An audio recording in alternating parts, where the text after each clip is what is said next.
Who can you trust to take care of what matters most to you? AIA Insurance has nearly 100 years of experience in Asia and a deep-rooted understanding of the cultures of the 18 countries we serve.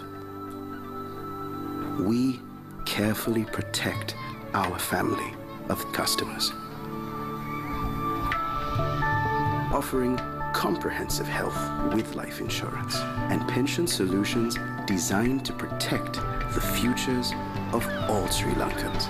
We are AIA Insurance, here to help you live life to the fullest with those you love the most.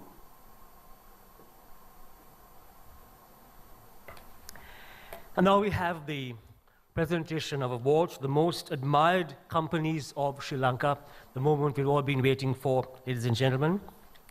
And these awards intend to recognize companies that are a cut above the rest in terms of not only their financial performance, but also on the value they create for their shareholders, their customers, employees, and the general community. And these awards will attest to the admiration of the nation.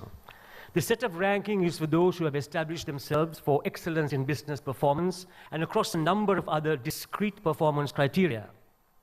The companies bestowed with the top 10 ranking tonight are those that inspire other organizations and entrepreneurs. They have proved their mettle with consistency, significant and sustainable growth, resulting in excellent business performance. And what sets these awards apart from the plethora of award competitions and schemes is the stringent evaluation based on globally accepted criterion by a very extremely distinguished panel of judges who saw them on stage a short while ago. The assessment criteria is financial performance 60% and non-financial indicators 40%. We now have the 15 companies on screen. 5 of them will get an honorable mention, and 10 of them are the most for total expenditure. Where to collect the revenue from? The tax proposals that are now being implemented are not arbitrary. It certainly is the result of discussions with IMF, and it's a package introduced by them. But we realized that there were going to be problems, and we said, let the first year go by and let's make the adjustments. Already we are in discussion with the private sector, both in Colombo and the provinces, as to what adjustments have to be made, what amendments have to be made, and those have been fruitful discussions. But nevertheless, a restructuring means we are going to refocus our attention on tradable goods. So you go from the non-tradable sector to the tradable sector. And in this game, there has to be winners and losers. And invariably, the losers will complain and the winners will stay silent. But this is what we have to face in Sri Lanka. This, after all, is the art of the possible, not the art of the impossible. We took on a challenge, and we knew what we were getting into when you offered to form a government. But we didn't run away. We have not collapsed. We still have 2019 to get through. With good economic management, we will do that. But it means that we need a private sector that is willing to take up this challenge. We need to back all those who are willing to make a move. I won't distinguish between the fly and the tortoise. As long as the fly or the tortoise, as long as it moves forward, I am satisfied. That's all I want, to move in the correct direction and go out there. I'm not asking for anything else. That's all we want. We have to think of our future. What is our country going to be? And I felt really sad when I got the papers for the conference I have to attend next week, the World Economic Forum, and they were talking of the 4th industrial revolution in ASEAN countries and how far it has gone. Where are we? Our only way out is to join that 4th industrial revolution. But we have the problem. On one hand, how do we get out of the debt trap? To get out of the debt trap, we have to export more. To export more, we have to go ahead and look at the 4th industrial. We can't go back. When we started off, we had tea and we had apparels. But we can't stay there. And Bangladesh and many others have become our competitors for low-wage employment.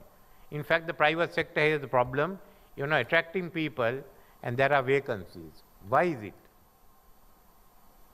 Is it that the pay is not attractive? Is it that they want more? Then how do you increase productivity? These are the challenges we have. And that's why we want you to judge on what is going to be the most admired companies. But we have to help the rest on the way. Those who are not in this 15. Therefore, we are also now bringing out a new paper on trade adjustment and how to help the Sri Lankan companies in the next 10 years as we adjust to a more competitive global economy. And some of this, the paper in principle has been approved by the cabinet and is put forward for discussion with private business. The world is going to change. We have to change with it. We have to become more competitive, and these are problems that won't hide away. The government can't be an ostrich. We can't hide our heads and shout slogans all the time. Certainly not this government.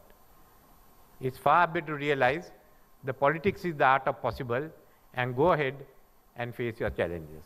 That's why I say anyone who goes forward, I don't mind, as long as you go forward. There was a talk, the famous story of the Italians who invented a tank in World War II.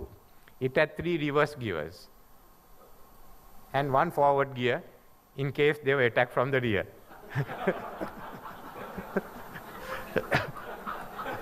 So we can't be in that position, but let's go forward even slowly, and therefore I think the ICC here and other organizations, and especially SEMA in Sri Lanka, has to join in that challenge, and it's going to be the art of survival.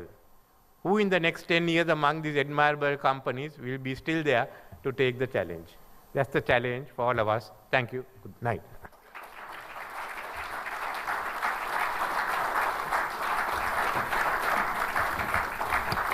Thank you very much for your words, Honorable Prime Minister.